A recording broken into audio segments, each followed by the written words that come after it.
name is Rayana. Today we will learn lesson 3. The topic is present simple. I, you, we, they. And we will learn leisure activities and social expressions. Salom hammaga, mening ismim Rayana. Biz bugun 3-darsni o'tamiz. Mavzularimiz hozirgi zamon, men, siz, biz va ular hamda bo'sh vaqtingizdagi faoliyatlar hamda ijtimoiy ifodalar haqida o'rganamiz. Complete the table for the present simple. Hozirgi zamondan foydalanib, jadvalni to'ldiring.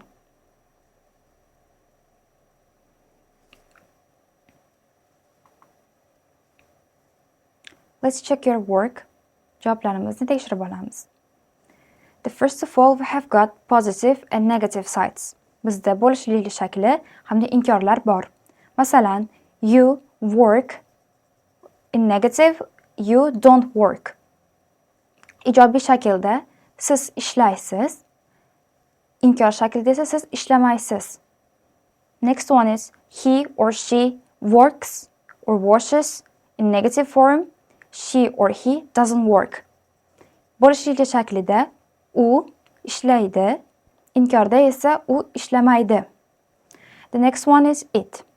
In positive, it works or it passes. In negative, it doesn't work. In plural, we or they work. In negative, we or they don't work. Questions and negatives. So'roqlar hamda inkorlar. Biz so'roqni yasayotganimizda hozirgi zamonda do fe'lini boshiga olib o'tamiz gapni. Masalan, do you play? What do they have? Or how do we go? Inkor gaplarda esa biz do fe'liga not qo'shimchasini qo'shib yasaymiz. Masalan, I or we don't get up. Practice the questions and answers. Savol javoblarni mashq qiling. Masalan, do you play the guitar? Yes, I do. Gitara chala olasizmi? Ha, men chala olaman. Match the questions and answers. Use the following words that complete the questions. Quyida berilgan so'zlardan foydalanib, savollarni to'ldiring hamda javoblarni moslashtirib chiqing. Pause the video and do it. Videoni to'xtatib, uni bajaring. Here you can check your answers. Make the sentences opposite. Quyidagi gaplarni qarama-qarshisiga o'zgartiring. Masalan, I text my friends all the time. Bu bo'lishli shakli. Endi biz buni inkor shakliga o'zgartiramiz. I don't text my friends all the time. Pause the video and make sentences opposite. Here you can check your answers. Write 2 false sentences about yourself.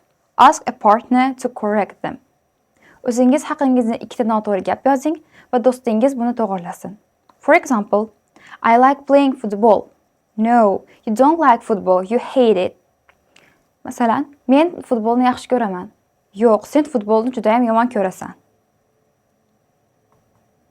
Leisure activities. Bo'sh vaqtingizdagi faoliyatlar. Read the activities after me and pay attention to their meaning. Mashg'ulotlarni mendan so'ng qaytaring va ma'nolariga e'tibor bering. For example, playing golf. Golf o'ynamoq. Going to the cinema. Kinoteatrga bormoq. Playing tennis. Tennis o'ynamoq. Swimming. Suzmoq. Windsurfing. Suvdagi to'lqinda uchmoq. Watching TV. Televizor tomosha qilmoq. Going to the gym. Sport zalga bormoq. Playing a musical instrument. Musiqa asboblarini chalmoq. Playing computer games. Kompyuter o'yinlarini o'ynamoq. Listening to music. Musiqa eshitmoq. Dancing. Raqsga tushmoq. Running. Yugurmoq. Fishing. Baliq ovlamoq. Skiing. Chang'ida uchmoq. Cycling. Velosipedda aylanish. Cooking. Bu pishirmoq. Tell your partner or friend what you like doing or what you don't. Ask questions about activities. Do'stingizga yoki sherigingizga o'zingiz yoqtirgan hamda yoqtirmagan ish faoliyatlari haqida gapirib bering va faoliyatlar yuzasidan savollar bering. For example, I don't watch TV much, but I like playing computer games. Men televizor ko'rishni unchalik yoqtirmayman, lekin kompyuter o'yinlarini o'ynashni yoqtiraman. Social expressions. Fill in the blanks with the following words. Ijtimoiy ifodalar. Quyidagi so'zlardan foydalanib, bo'shliqlarni to'ldiring. For example, traffic, move, old, mean, hot, think, take. The traffic bu tirbandlik. Move ko'chish yoki siljimoq. Old bu eski. Mean bu ma'no. Hot bu issiq. Think o'ylamoq. Take olmoq. You can check your answers here. Thank you for your attention. See you next lesson. E'tiboringiz uchun rahmat. Keyingi darsda ko'rishguncha.